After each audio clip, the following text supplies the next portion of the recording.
네, 저는 오늘 봉독해 올린 말씀 가지고 우리 민수기의 말씀을 가지고 하나님의 뜻을 신뢰하시나요? 라는 제목으로 여러분과 좀 말씀을 나누려고 합니다. 우리 유창한 한수 집사님의 아내가 되신 우리 정공주 목사님 오늘 오른쪽 무릎을 수술하셨어요. 그래서 지금 아마 일산 쪽에 있는 명지병원에서 수술을 하셨다고 들었고요. 수술 경과는 좋다고 합니다. 그런데 이제 통증이 있어서 그 통증으로 인해서 기도를 요청하시는데 여러분들 생각나시면 좀 기도해 주시면 좋겠습니다. 우리 목사님 이제 또 연세도 있으시고 이제는 사역을 감당해야 되는데 그 사명을 잘 감당할 수 있도록 이제는 그 무릎으로 인해서 이제 더 이상 고통받는 일이 없도록 하나님께서 간건한 무릎 달라고 그렇게 기도해 주시면 더 감사하겠습니다. 우리는 신앙생활을 하다가 성경을 읽다 보면 때로는 하나님이 참 불공평하시다라는 생각이 들 때가 있습니다. 괜히 자신의 제사는 받지 않으시고 동생 아벨의 제사만 받으셨다는 이유로 아벨을 잔인하게 죽인 형 가인이나 또 속이는데 아주 능수능란한 자인 동생 야곱에게 어이없게 팥죽 한 그릇에 장자권 팔았다가 장자로서 받아야 될 모든 축복마저도 아버지의 축복마저도 빼앗긴 에서에게 우리에게는 은근한 동정표가 던져지고 그죠? 그런 이해할 수 없는 하나님의 결정, 하나님의 뜻에 우리는 의구심이 들기도 합니다. 하나님 왜요? 하나님 왜입니까? 라고 묻게 되잖아요. 오늘 본문도 사실은 그런 본문 가운데 하나입니다. 한평생 430년간 애굽에 종살이하며 노예 근성에 찌들어 있던 이 200만에 육박하는 사실 거의 오합지졸이죠. 오합지졸이었던 이스라엘 백성들을 인도하느라 그토록 수고한 모세가 그렇게 바라고 고대하던 그 적과 꿀이 흐르는 약속의 땅을 내 눈 앞에 목전에 두고 거기에 들어가지 못할 것이라고 하나님이 말씀하시니까 그런 거죠. 그렇지 않습니까? 그래도 그 땅 한번 밟아보고 뭐 우리가 좀 그리는 장면이라면 모세가 그 땅에 정말 입맞춤을 하고 주님 여기까지 고맙습니다 라고 그렇게 사역을 마무리하면 너무 아름답지 않을까요? 그죠? 그런데 모세는 그 땅을 밟아보지도 못하고 그냥 바라보는 것으로 그의 그 파란만장했던 40년의 광야 여정이 종지부를 찍었다라고 하는 거죠. 거기다가 여러분 세상에서 누구보다도 듣고 싶지 않은 소식이 사실은 죽음에 대한 소식이죠. 그것도 당신 죽을 겁니다 라는 소식을 듣고 기분 좋아할 사람은 아마 거의 없을 겁니다. 영화나 드라마를 보면 시한부 인생을 당신 살 날이 얼마 남지 않았습니다 라고 하는 시한부 인생을 선고받은 사람들이 이미 그 이야기를 듣는 순간부터 자신에게 닥칠 그 죽음에 대한 공포를 느끼고 불안해하고 두려워하는 모습을 보면 그것이 얼마나 큰 고통이고 큰 두려움이고 큰 일인지를 우리가 충분히 짐작할 수 있게 되는데요. 오늘 모세가 오늘 본문 가운데서 그런 선고를 하나님께 받은 겁니다. 아직 여러분 아시겠지만 모세는 죽기까지도 눈이 좋았고 귀력이 쇠하지 않았다라고 신명기 34장 7절에 보면 죽음을 앞둔 모세의 상황을 이렇게 이야기해요. 한번 같이 한번 읽어볼게요. 시작. 모세가 죽을 때 나이 120세였으나 그의 눈이 흐리지 아니하였고 기력이 쇠하지 아니하였더라. 그렇게 성경은 기록합니다. 그러니까 아직 몸 상태로는 아직 죽을 때가 이르지 않은 겁니다. 그러니까 이런 모세에게 하나님 뭐라고 그랬어요? 오늘 본문 우리가 읽었습니다. 12절 13절에 보면 하나님이 야 아비람산에 올라가서 야 모세야 내가 너에게 줄 이스라엘 땅 이스라엘에게 준 그 땅을 바라봐라. 그리고 너가 바라본 후에 너는 너의 형 아론처럼 너의 조상에게로 돌아갈 거야. 이렇게 말씀하시는 장면이 나옵니다. 무슨 말입니까? 한마디로 야 너 약속의 땅 그냥 바라만 보고 죽을 거야. 여기서 죽는 거야. 이렇게 이야기하시는 겁니다. 그러니까 모세에게 마지막으로 허락된 건 그렇게 40년 동안 오배북망 바라보고 사모했던 그 땅을 아비람산에 올라가서 그저 그 땅을 바라보는 것만으로 끝나는 거예요. 오늘 저희가 이제 이번에 교육부 수련회 가서 이제 북한 선교에 대한 강의가 있었는데 북한 선교를 하고 계신 목사님께서 이제 매년 이제 만주 두만강 쪽에 가서 그 휴전선 너머에 북한 땅들 또 백두산을 너머에 북한 땅을 찍어 오신 사진을 보았는데 그런 또 북한 선교의 마음을 많이 열고 계신 목사님들의 대부분이 보면 본인의 부모님들이 실향민인 경우들이 많았다고 합니다. 그러니까 부모님들이 그렇게 고향 땅을 가보려고 하다가 결국엔 가보지 못하고 이제 돌아가셨는데 내가 그 땅에 성결교회를 세우리라 하는 그런 마음으로 이제 북한 선교를 하시는 건데요. 그런 사진들을 이렇게 찍어온 사진들을 보면서 그 실향민들은 뭐 어떻게 해요? 그 땅만 바라보고 그냥 죽게 되는, 모세의 마음이 지금 딱 그런 거죠. 내가 약속의 땅을 그렇게 40년 내 가슴에 품고 달려왔는데 내가 그 땅을 바라보고만 죽는 거예요. 근데 우리가 이제 아비람산이라고 하니까 약간 이제 고개를 갸우뚱하게 됩니다. 우리가 이제 성경 기조를 하게 되면 모세가 어느 산에서 죽었습니까? 그러면 우리 어디라고 얘기하죠? 느보산 얘기하지 않습니까? 그죠? 아니 왜 여긴 또 아비람이야? 이렇게 생각이 들 수 있는데, 여기서 아비람이라고 하는 이 산은 산맥의 개념입니다. 산맥의 개념이고, 그 산맥의 북쪽 산악지대가 비스가산 고산지대입니다. 그러니까 우리가 어디 신명기 쪽에 보면 비스가산이란 표현이 나와요. 그 일대에 가장 높이 솟은 산이 우리가 모세가 죽었다고 알고 있는 느보산인 겁니다. 그러니까 아비람, 비스가산, 느보산 이 세 가지는, 그러니까 민수기나 신명기 본문에 분명히 모세가 죽기 위해 올라간 산이 이름이 다 다른 거죠. 이거 뭐야? 다른 데서 죽었나? 그런 거죠. 근데 아비람산, 비스가산 꼭대기, 느보산 이렇게 다양하게 기록되어 있는 이유가 같은 지역입니다. 그런데 어느 부분은 산맥을 이야기하고 어느 부분은 이렇게 고산지대의 그 이름을 이야기하고, 어느 본문에서는 그 산 이름을, 높이 솟은 봉우리 이름을 이야기한 거죠.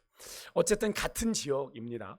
지금의 상황은 그렇게 40년 동안 한결같이 광야에서 헌신한 모세 입장에서는 지금 이 하나님의 말씀이 충분히 서운하게 여겨질 만한 그런 상황입니다. 여러분이 모세의 입장이었으면 어떠셨을 것 같으세요? 저는 이 본문을 묵상하면서 되게 많이 서운했어요. 하나님, 강 건넌데 그렇다고 지금 뭐 휴전선이 쳐 있는 것도 아니고, 하나님 강 건너기만 하면 하나님 약속의 땅인데 정말 그 땅 한 번에 거기에 내가 입만 맞추면 안 되겠습니까? 저는 좀 그런 부탁이라도 좀 할 것 같아요. 내가 그 땅을 정말 하나님 밟아보고 싶습니다. 내가 그렇게 죽는다면 여한이 없겠습니다. 그런 말을 하고 싶은데 여러분은 어떠십니까? 물론 하나님의 말씀이니 순종하실 거예요, 여러분들. 그죠? 비스가산에 올라가서 이제 내가 여기까지구나 라고 생각하고 순종하시겠지만, 마음 한켠에는 무언가 아쉽고 서운한 마음이 들지 않을까 생각이 들어요. 그럼에도 모세는요, 오늘 본문에 보니까 그런 하나님의 이해할 수 없고 좀 쉽게 받아들이기 힘든 그 결정에도 이런 반구 없이요, 너무나도 담담하게 오히려 자기가 떠난 그 백성들을 인도하던 그 자리를 대신할 사람을 하나님 세워주십시오 하나님께 간구하고 있는 걸 우리가 아까 읽었습니다. 저는 오늘 이 모세의 모습에서 우리가 하나님의 뜻을 신뢰한다는 것이 어떤 의미인지를 좀 다시 한번 좀 묵상해 보기를 원하는데요. 하나님은 모세에게 어쩌면 좀 가혹한 듯 보이기까지 하는 그런 좀 냉정한 결정을 내린 이유를 이렇게 말씀을 하십니다. 아시지만 14절에 보면 모세가 신광야 가데스의 무리바에서 하나님의 거룩함을, 하나님의 영광을 나타내지 않은 까닭이다라고 언급을 하세요. 여러분, 우리가 이미 앞서 물과 관련된 일은 우리가 마라에서도 경험을 했죠. 그죠? 엘림에 이르기 전에 마라에서 쓴물을 먹었을 때 하나님이 그 물을 바꾸셨던 그 기적을 경험하고도 이스라엘 백성들은 광야는 어차피 물이 없는 곳입니다. 그죠? 가는 곳마다 물이 없는 곳이에요. 그럼 가는 곳마다 이들은 마실 물이 없다고 원망과 불평을 계속 쏟아냈을 거라고 충분히 짐작할 수 있는 그런 상황이죠. 오늘까지도 지금 그러고 있으니까. 무리바에 이르기까지도, 사실 무리바에 이르렀을 때는 제법 광야 생활이 지난 시점인데도 그때도 여전히 물이 없다라고 불평을 하고 있었다라고 한다면 모세가 그렇게 그런 이스라엘 백성들의 그런 반응에 이제 좀 진저리가 나지 않았을까. 사람인지라. 성경의 물과 관련된 공식적인 기록은 마라의 일뿐이지만 무리바와 그 외에도 이스라엘 백성들의 기질과 그들의 계속 원망하고 불평했던 모습을 고려해 봤을 때 물이 없는 것이 너무나 당연한 이 광야에서 백성들이 얼마나 빈번하게 이 물 문제를 가지고 이 모세에게 원망과 불평을 쏟았을까 생각을 해보면, 모세가 이들에게 정말 화를 내면서 내가 너희들을 위해서 물을 내야 돼 라고 그렇게 반응을 보이는 것이 사실은 전혀 이상하지 않다라는 생각이 들기도 합니다. 거기다가 당시에요, 이 가데스의 무리바 사건을 기록하고 있는 게 우리가 예전에 읽었던 민수기 20장이거든요. 20장에서 보면 2절에 우리가 성경에는 회중들이 물이 없어서 모세와 아론에게 모여들었다라고 우리 개역 개정은 그렇게 번역을 합니다. 그런데 그냥 그저 그들의 행동이 그냥 모세와 아론에게 나오는 것처럼 보여요. 물이 없다고 뭔가 이야기하러. 그런데 이전에 우리가 읽었던 개역 한글 성경을 보면 이렇게 표현합니다. 무리들이 모여 모세와 아론을 공박하니라, 이런 표현을 씁니다.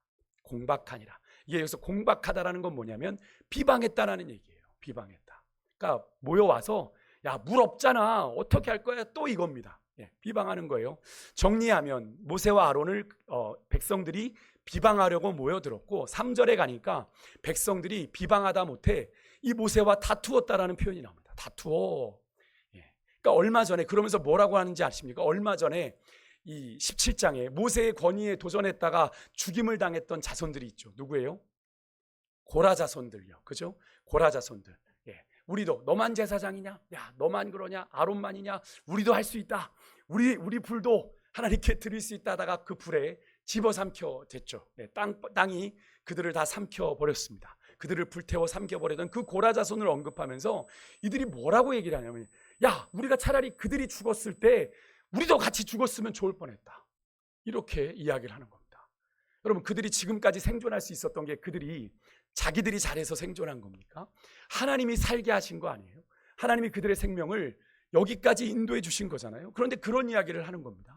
이스라엘의 뻔한 불평 레파토리, 우리를 왜 이 광야로 인도해 죽게 만드냐라고 원망을 쏟아놓습니다. 이 말은 차라리 애굽에서 죽게 내버려 두지 왜 이 황량한 광야까지 우리 데리고 나와서 고생시키는 거야 라는 말이죠. 근데 여러분, 이 말이 얼마나 무서운 말입니까? 하나님이 그들에게 전적인 은혜로 베푸셨던 이 출애굽의 구원의 역사를 그들이 전면적으로 부정하는 그런 무서운 말 아닙니까? 그러니까 결국 이 말은 하나님마저도 부정하는 말을 하는 겁니다. 이런 무서운 발언을 이들이 서슴지 않는 거예요. 무엇 때문에? 당장의 목마름 때문에. 하나님이 그들의 목마름을 계속 해결해 주셨는데도 여전히 그 앞에 있는 그 문제를 놓고 하나님을 원망하고 있는 이들의 모습들. 그런 백성들의 도발에 모세와 아론이 하나님 앞에 가서 엎드렸고요. 하나님께서는 모세에게 형 아론과 함께 백성을 모으고 네가 너에게 준 지팡이 들고 그들이 보는 앞에서 반석에게 명하여 물을 내게 해서 백성들을 먹게 해라, 이렇게 말씀을 하십니다. 근데 여기서 모세가 이제 결정적인 실수를 여기서 하게 되죠. 여기서 이제 20장 10절에 보니까 우리 한번 같이 한번 읽어볼까요? 20장 10절입니다. 시작. 모세와 아론이 회중을 그 반석 앞에 모으고 모세가 그들에게 이르되 반역한 너희여 들으라, 우리가 너희를 위하여 이 반석에서 물을 내라 하고 물을 내랴 하고, 이렇게 말합니다. 모세의 말에서 여러분 무엇이 실수였을까요? 여러분, 이 말에서 무엇이 실수였을까요? 우리가 너희를 위하여 이 반석에서 물을 내랴, 이 말이죠. 물론 하나님이요 8절에서 이렇게 말씀하셨어요. 모세에게 거기서 네가 그 반석이 물을 내도록 명령해서 백성들을 마시게 해라라고 8절에 말씀은 하셨습니다. 그렇지만 그렇다고 실제로 모세가 반석에서 물을 나게 하는 겁니까? 아니죠. 누가 하는 거죠? 모세가 아닌 하나님이 하시는 일이죠. 그런데 모세가 짜증이 난 거예요. 화가 난 겁니다. 백성들이 하는 짓이 너무나 화가 나니까 우리가, 여기에 모세와 아론이죠, 너희를 위하여 이 반석에서 물을 내랴. 되도 않는 이야기를 한 겁니다. 화가 나니까. 우리가 무슨 역정을 낸 거죠. 그러면서 모세가 홧김에 이 지팡이를 가지고 바위를 몇 번? 2번 내리쳤습니다. 화가 나는 거죠. 우리가 화가 나면 막 어디 막 이렇게 두들기지 않습니까? 그렇게 내 말을 못 알아듣겠어 뭐 이러는 것처럼 모세가 반응을 한 거예요. 근데 그 한 번의 실수로 말이죠, 하나님은 그렇게 평생을 수고한 모세에게 가나안 땅에 들어갈 수 없다라고 선언을 하신 거예요. 오늘 본문의 사건이 사실은 이미 그때 민수기 20장에 예언이 되어 있었습니다. 하나님이 그렇게 약속을 하셨어요. 민수기 20장 12절 한번 보시겠어요? 오늘 본문이 어떻게 이루어지는지 한번 보십시오. 하나님 이렇게 모세에게 말씀하셨어요. 시작. 여호와께서 모세와 아론에게 이르시되 너희가 목전에서 내 거룩함을 나타내지 아니한 고로 이 회중을 내가 그들에게 준 땅으로 인도하여 드리지 못하리라 하시니라. 아멘. 하나님이 모세를 들어 쓰셨습니다. 그죠? 들어 쓰셨음에도 불구하고 모세의 잘못에 대해서는 아주 엄격하셨다라고 하는 거예요. 여러분, 이게 한편으로 이 구절은 지도자들에게는 참 부담이 되고 경고가 되는 말씀인 거죠. 지도자라는 위치가 많은 권한을 갖죠. 하나님이 주신 권위가 있어요. 오늘 본문에는 존귀다라고 표현이 되어 있지만 원문을 보면 권위입니다. 모세가 가지고 있던 권위를 나중에 여호수아에게도 이양하잖아요.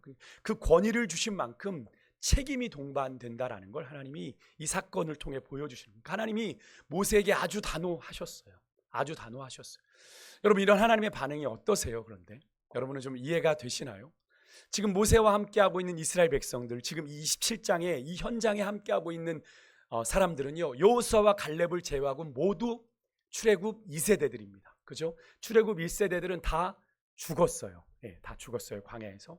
그러니까 이들이 지금 출애굽 2세대라고 해서 그들이 부모 세대처럼 모세를 향해 원망의 말 한 번도 하지 않았을까요? 그럴 리 없겠죠. 그럴 리 없을 겁니다. 그런데 그런 출애굽 2세대들은 약속의 땅에 들어갑니다. 그죠? 부모 세대만큼은 아닐지 몰라도 그들도 분명히 원망과 불평의 말을 했었음에도 불구하고 그런 그들에게는 하나님이 익스큐즈 해주셔서 약속의 땅에 들어가고, 그렇게 평생을 수고한 모세는 그 단 한 번의 실수로 인해서 가나안 땅을 들어갈 수 없다는 이 사실이 여러분 쉽게 납득이 되십니까? 사실 모세의 입장에서 내가 그동안 수고한 일, 그리고 내가 당한 일에 초점을 맞춰서 생각해 본다면 더 억울하고 더 분노가 날 수밖에 없는 그런 상황입니다. 하나님 너무하신 거 아닙니까? 내가 지금 하나님 때문에 그동안 당한 일이 얼마고, 내가 이들을 책임지라고 하셔서 내가 이들을 인도하느라 내가 속을 썩은 게 얼마나 많은데 하나님 어떻게 이러실 수 있습니까? 거기다가 상대방이 나보다 더 악한 사람인데 왜 그 사람이 아닌 나만 일을 겪어야 하는가 하는 그런 생각을 하고 내가 억울하다라고 생각하게 되는 순간 그 억울함은 훨씬 더 커지죠. 누군가 나를 비교하게 되면, 그죠? 나보다 더 악한 사람이 잘 되는 거. 근데 여러분, 우리가 이런 생각을 품는 순간 우리는 여러분 주님이 필요 없는 의인이 된다는 사실을 여러분 아십니까? 무슨 말입니까? 어떤 대상과의 비교를 통해 가지게 되는 나의 상대적인 의의가 나를 한없이 더 억울한 존재로 만들어버리는 거죠. 저 사람과 비교하니까 나는 한없이 억울해. 근데 그런 나에 대한 오해가 너무 깊어지면 나는 그래도 의롭다라는 생각이 더 커지게 되죠. 나는 의로운 존재가 아닌데, 그죠? 그 사람에 비해서만인데 그것이 아니라 나는 나는 그래도 이만하면 괜찮지라는 생각에 나를 절대적으로 의롭다고 생각을 하는 거죠. 그로 인해서 하나님이 왜 그래도 저 사람보다 나은 나에게 이렇게 나를 대하시는지 더 이해할 수 없게 되고, 그렇게 되다 보니까 심지어는 어떻게 해요? 하나님 불공평해요. 하나님 공정하지 못합니다. 하나님 잘못하시는 거예요 라고 하는 생각까지 우리가 갖게 되는 건데요. 여러분, 그런 적 없으신가요? 저는 종종 있었습니다. 저는 있었습니다. 특히 나보다 하나님, 나보다 의롭지 못한 저 사람이 하나님 나보다 왜 잘 돼요? 하나님, 왜 너무나 잘 되는 그 불의하고 부조리한 이 세상을 볼 때는 더 그런 생각을 갖게 되죠. 하나님, 뭐 하시는 거예요? 그러면서 자꾸 나의 의로움, 사실은 나의 의로움도 부분적인 건데도 막 나의 의로움을 막 하나님 앞에 막 어필하죠. 하나님, 내가 이렇게 의로운데. 근데 여러분, 그렇다고 내가 누군가보다 의롭다고, 그죠? 내가 누군가보다 좀 나아 보인다고 여러분 우리가 전적으로 의로운 존재가 되는 건가요? 그건 아니죠. 그것은 사실은 그 대상을 내가 지명한 그 대상에 대해서 내가 가지는 상대적인 의로움일 뿐, 내가 그 사람보다 조금 낫다고 하는 의로움일 뿐, 그런 상대적인 의로움으로 우리 스스로를 나는 어떻게든 해도 의로워, 전적으로 의롭다라고 여기는 건 안타깝지만 대단한 영적인 착각이고 오해이죠. 그죠? 오해입니다. 그래서 성도는요, 내가 납득할 수 있는 상황에서만 하나님의 선하심을 고백해서는 안 됩니다. 내가 납득할 수 있는 상황에서만 그래, 하나님은 그러니까 선하시지 라고 이해해서는 안 돼요. 기준이 내가 되어서는 안 됩니다. 내가 납득이 되면 하나님은 선하시고 내가 납득이 되지 않으면 하나님은 선하지 않아, 하나님은 불공평해 라고 얘기하는 건 올바른 것이 아니라는 겁니다. 왜? 기준은 변하지 않아야 되잖아요. 근데 기준이 내가 변해요. 그렇기 때문에 우리 자신이 기준이 될 수 없습니다. 기준은 하나님이셔야 돼요. 제가 지난 주일 오후에도 말씀드렸지만 제가 청지기 세미나 하면서 죄인 중에 괴수였던 우리가 거룩한 성도라고 하는 직분을 받고 부르심을 받을 수 있었던 것 무엇 때문이라고 그랬습니까? 마지막 결론을 말씀드리면서 모든 것이 하나님의 은혜입니다. 우리가 자격을 갖추고 조건을 갖춘 것이 아니라 하나님의 은혜로 우리를 충성되이 여기, 우리는 뭐 하루에도 수없이 불순종을 반복하는 우리인데 그런 우리를 충성되이 여겨서 우리에게 직분을 맡기셨다라는 이야기를 드리면서 그 모든 것이 은혜다고 그랬어요. 그럼 하나님의 전적인 은혜로 인해 우리가 값없이 구원을 받았다는 것만으로도 우리 성도들은, 그죠? 이미 우리는 넘치는 은혜를 받은 존재들이죠. 그러하기 때문에 여러분, 아무 자격 없는 우리에게 셀 수 없는 은혜를 베풀어 주셨고 지금도 여전히 우리에게 은혜를 베풀고 계시는 우리 주님을 위해 우리가 뭔가 작은 수고를 했다고 우리의 마음이 높아지거나 교만해지면 안 되는 거죠. 제가 종종 그런 말씀 드리잖아요. 우리가 뭔가 봉사를 하고 헌금을 한 걸로 내 도리를 했다, 이 정도면 충분한 거 아닌가, 이런 생각하면 하나님의 은혜가 은혜로 고백될 수 없다. 그러니까 성도는 이미 내가 받은 은혜가 너무나 많기 때문에 받지 못한 것에 대해서 억울해하는 것이 성도가 아니라 받은 것으로, 이미 내게 주신 받은 은혜로 넉넉히 이겨야 하는 사람인 줄 믿습니다. 왜 그렇습니까? 우리에겐 이미 받은 은혜가 충분하니까요. 아멘이십니까? 우리가 받은 은혜는 충분합니다. 그죠? 자꾸 이 땅을 살아가면서 부족한 것만 보면 절대로 감사할 수도 없고 만족할 수도 없습니다. 사람의 욕심이 끝이 있을까요, 여러분? 끝이 없습니다. 네. 나보다 조금 더 가진 사람과 비교하면 나는 불행한 사람입니다.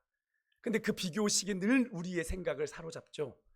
그래서 우리에게 만족이 없는 겁니다. 사실 우리나라가 지금 어렵다 하지만 여러분, 절대적인 빈곤을 벗어난 지 오래되었습니다. 사실 지금 우리나라 사람들이 느끼고 있는 빈곤은 상대적 빈곤입니다.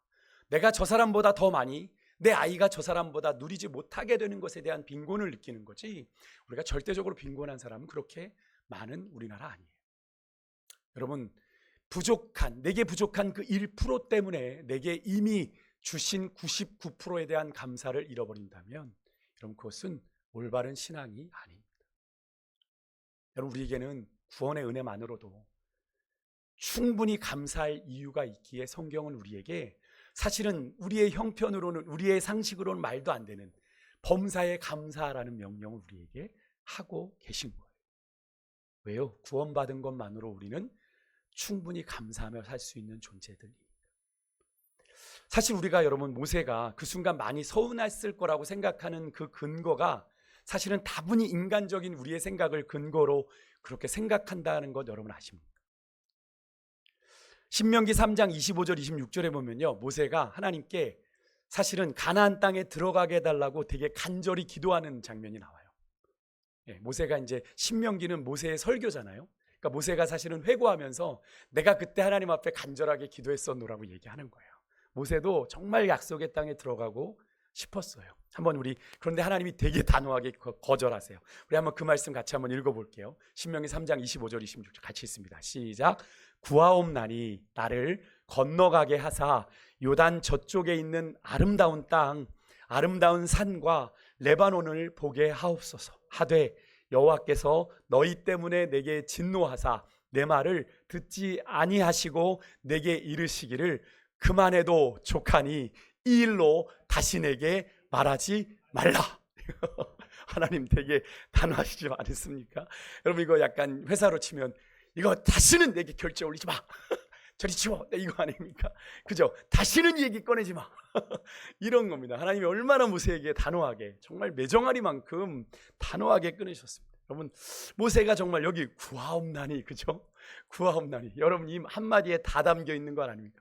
하나님, 어떻게 안 될까요?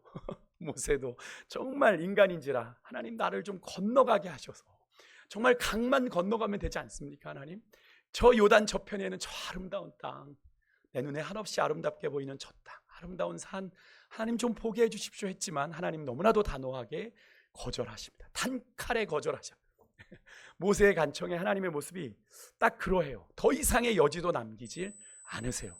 그만해도 족하니 이 일로 다시 내게 말하지 말아라. 여러분, 이런 하나님의 거절 받아보신 적 있으세요? 신앙생활 하시면서 참 많이 알았어요라고 하면서도 우리 마음 한켠에서는 하나님 너무해. 그런 마음 충분히 생길 수 있는 그런 분위기 아닙니까? 사실 그동안 수고한 모세에게 하나님 이렇게 단호하시면 안 되는 것 아닌가 하는 그런 인간적인 생각도 사실 드는 것이 사실입니다. 그죠? 그래도 좀 이렇게 우리 인간적으로 생각하면 모세야, 내가 네 마음은 안다만 너 여기까지야, 이렇게 말해 주셨으면 더 좋을 것 같은데, 같은 말도 그죠? 예? 그만해도 족하니 일로 다시 내게 말하지 마라 이놈아, 이렇게 얘기하시는 건 좀 너무한 것 아닌가 인간적인 생각이 들기도 하는데, 하지만 모세는 그런 하나님의 매정한 듯한 그 한마디에 서운한 내색 하나도 없이 어떤 원망도 불평도 하지 않습니다. 그리고 그저 하나님의 뜻에 순종합니다. 그리고 마지막 모세의 기도는 뭐였는지 아세요? 하나님 어떻게 한 번만 더, 이게 아니라 그냥 하나님의 뜻을 구합니다. 하나님, 내가 이제 그러면 지도자의 자리에 내려놓게 될 텐데 하나님, 내가 이끌던 이들이 목자 없는 양같이 되지 말게 해주십시오. 내게 맡기신 그 사명을 누군가 잘 이어받을 수 있게 그렇게 간구합니다. 그러니까 자기 소원을 간구한 것이 아니라 무엇을 구했어요? 하나님의 뜻을 구했습니다. 하나님의 뜻을. 모세는 하나님의 결정에 전적으로 순종하는 모습인 거죠. 인간적으로는 얼마나 그 땅 넘어가고 싶었겠어요. 그런데 여기까지다 하시는 하나님의 말씀에, 사실은 요즘에 한국 교회가 최근에는 또 되게 존경받던 목사님 한 분이 은퇴 자금으로 40억을 교회에다 요구하고 막 그 일로 인해서 지금 교계가 살짝 좀 시끄러웠습니다. 되게 존경받던 목사님, 많은 신학생들에게 도전을 주었던 아주 설교의 대가라고 하는 목사님이 마지막에 본인 아들과 함께 그 교회를 나오시면서 원로인데 그렇게 문제가 좀 되면서 참 이 마지막에 인간이 욕심을 내려놓는다는 것, 하나님의 선을 지키기보다 그걸 넘어가서 내가 하고 싶은 것, 그러니까 그분이 그런 말씀을, 설교의 대가라고 하는데 이제 그 성도들이 이제 목사님께 그런 제안을, 이제는 연로하시니 이제는 좀 쉬시며 이제 노후를 보내시죠라고 했더니 목사님이 내가 설교하지 못하면 나는 자살해 버릴 거다라는 멘트까지 하신 거죠. 저에게 너무나 충격이었습니다. 어떻게 이분에겐 설교가 과연 무엇이었을까라는 질문을 하게 되는 거죠. 설교가 과연 이분에게는 사람의 말이었을까? 설교는 분명히 하나님의 말씀을 대언하고 성도들에게 가르치는 것인데, 그걸 내가 할 수 없으면 하나님이 거기까지라면 하지 말아야 되는 것 아니겠습니까? 하나님이 여기까지라면 끝내야 되는 건 아니겠습니까? 나는 그거 아니면 자살해버리겠습니다. 지금 모세가 만약에 하나님이 여기서 하나님 나 저기 못 들어가면 나 죽어버릴 겁니다, 요단강 빠져서, 이렇게 말하는 것과 뭐가 다르냐는 거죠. 좀 안타까웠습니다. 저도 상당히 마음으로 존경했던 목사님이었던지라 마음이 좀 그랬는데요. 여러분, 우리는 신앙생활하면서 우리의 소원을 이루어 달라고 기도를 참 많이 합니다. 그죠? 우리의 간구가 있죠. 여러분께 좀 묻고 싶어요. 내가 간구한 대로, 여러분, 내 뜻대로 이루어지는 것이 정말 내게 가장 좋은 것인지 우리가 알 수 있습니까? 아니죠. 그냥 내가 생각할 때 내 기준에서 이게 좋은 것 같으니까 선택하는 거죠. 비유가 좀 유치할 수 있습니다. 우리는 당장 이빨이 다 썩는지도 모르고 단 사탕이 맛있다고 자꾸 사탕만 조르는 아이처럼 우리가 하나님 앞에 그렇게 기도할 때가 있다라는 거죠. 많죠. 많습니다. 그러니까 하나님은, 그죠? 제가 예전에 그런 이 비유들, 호떡 비유 들었잖아요, 여러분. 그죠?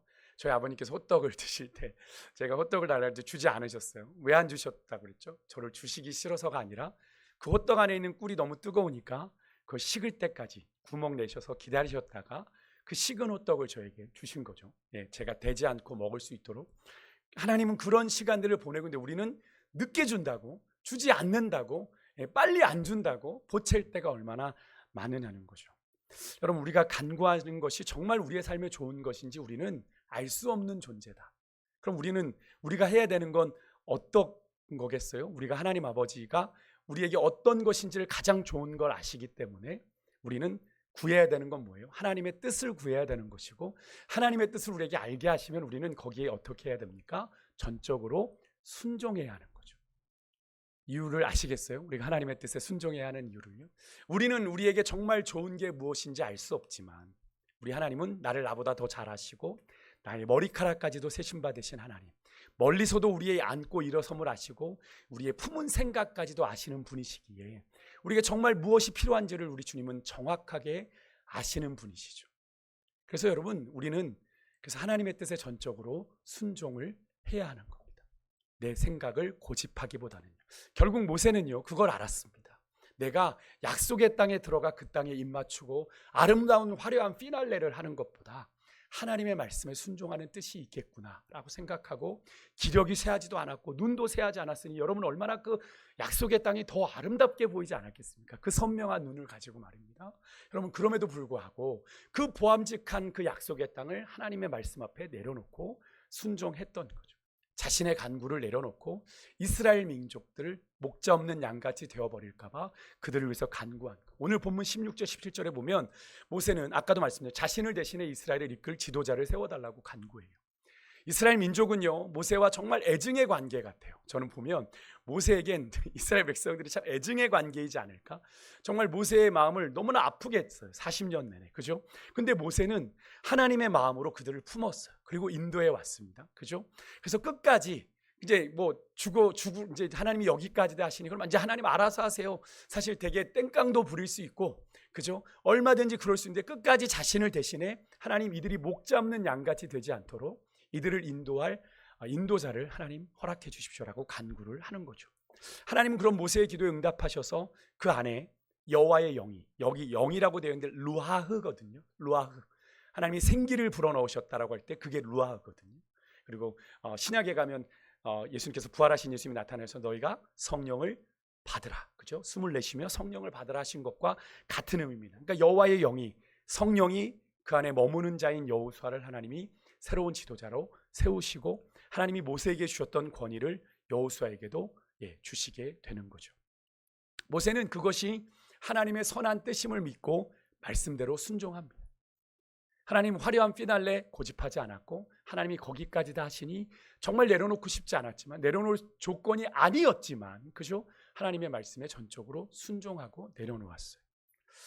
여러분, 우리가 하나님을 선하시다 고백하는 건 하나님이 우리의 만족을 채워주시기 때문이 아닙니다. 아닙니다. 우리가 다 이해하지 못해도 우리에게 역사하시는 하나님의 선하심을 우리가 믿기에 우리는 그렇게 고백하는 거죠. 아멘이십니까? 네, 우리는 다 이해할 수 없어. 하나님은 늘 옳습니다. God is good all the time. 그래서 우리가 정말 지난번에도 우리가 살펴봤죠. 로마서 8장 28절. 모든 것이 합력하여 선을 이루실 걸 믿기에 우리는 하나님이 선하시다. 결론은 우리에게 당장은 아닐지 몰라도 선한 결론이 아니라고 할지라도 우리는 하나님을 선하시다 고백하는 거죠. 여러분, 성도라면 여러분 이 믿음으로 어떤 상황에서도 우리가 도무지 납득이 되지 아니하고 이해할 수 없는 상황에서도 하나님의 선한 역사를 기대하며 하나님의 선한 사역에 우리가 동참해야 될 줄 믿습니다. 우리가 신앙생활 하다 보면 내 상황이 참 억울하다 느껴질 때가 있습니다. 하지만 억울함은요, 하나님을 내 생각, 내 이해 속에 가둘 때 생기는 감정. 내가 생각할 땐 답이 아니니까 너무 억울하게만 느껴지는 거죠. 내 생각과 내 이해 속에서는. 근데 그거는 그 안에서만 생기는 감정입니다. 오늘 본문의 모세를 보십시오. 그는 어떤 상황에서도 그 감정에 휘둘리지 않았고요. 모세 충분히 억울할 만하잖아요. 우리 공감하지 않습니까? 근데 그러지 않았습니다. 어떤 상황에서도 하나님의 선하심을 의심하지 않았고, 저는 이 말씀을 준비하면서 이게 결론이었습니다. 모세의 마지막 고백은 이거였습니다. 하나님은 늘 옳습니다. 한번 따라해 보실까요? 하나님은 늘 옳습니다. 다시 한번요. 하나님은 늘 옳습니다. 이게 우리의 평생의 고백이었으면 좋겠어요. 천국 가는 그날까지. 어떻게 하나님의 뜻이 다 이해가 되겠어요? 그렇지만 하나님은 늘 옳습니다를 고백하며 우리가 그 길을 걸어갈 때 하나님의 선하심을 맛보아 알게 되는 그런 하나님의 역사가 우리의 인생 가운데 있게 될 줄 믿습니다. 여러분, 우리가 모두가 하나님의 선하심을 온전히 신뢰하며 나아갈 때 여러분, 하나님은 사망의 음침한 골짜기를 지날지라도 우리의 삶을 반드시 안위하시고 선한 길로 인도하실 거예요. 제가 이 말씀을 준비하면서 마지막 시편 23편이 떠올랐습니다. 여러분, 시편 23편 여호와는 나의 목자시니 내게 부족함이 없습니다라고 고백하는 그 시편 안에 다 좋은 얘기만 쓰여 있습니까? 다 좋은 이야기만 써 있습니다. 앞에만 좋은 이야기 써 있습니다. 푸른 초장 맑은 물가로 인도하십니다 라고 써 있어요. 그 다음에요, 내 영혼을 소생시키시고 자기 이름을 위하여 나를 의의 길로 인도하십니다. 여기까지는 너무나 좋습니다. 근데 그 다음 구절이 뭡니까? 내가 사망의 음침한 골짜기를 갈 수 있습니다. 또 원수가 내 목전에서 원수의 목전에 내게 상을 베푸시는. 근데 그걸만 우리는 보지만 여호와가 목자 되시는 인생에도 원수가 있을 수 있다 없다? 있을 수 있다라는 거예요. 여러분, 그것이 우리에게 위로가 되지 않습니까? 여호와가 나의 목자가 되어 주셔도 우리 인생의 사망의 음침한 골짜기를 걸어갈 때가 있고 우리와 원수 맺게 되는 그런 사람도 존재할 수 있더라. 그럼에도 불구하고 우리가 낙심하지 아니하고 선한 역사를 이루며 나아갈 때 하나님의 선하심을 맛보아 알게 되고 그런 자가 마지막 고백하게 되는 것이 여호와는 나의 목자시니 내게 부족함이 없습니다라고 고백하는 겁니다. 여러분, 시편 23편은 다윗의 노년의 고백이거든요. 노년의 고백. 그의 인생을 다 살아보니 여호와가 나의 목자가 되어주시면 내게는 부족함이 없더이다 라는 고백을 한 거였거든요. 그 고백이 여러분과 저의 인생의 고백이길 소망하고, 우리는 어떤 내가 이해되지 않은 상황을 만날 때마다 우리 뭐라고 고백해요? 하나님은 늘 옳습니다. 내가 지금 당장 이해되지 않아도, 내가 정말 납득이 되지 않아도, 내가 너무 억울해도 하나님은 늘 옳습니다를 고백하는 여러분과 저의 나머지 인생의 여정이 될 수 있기를 주의 이름으로 축복합니다. 우리 그 마음을 담아서 우리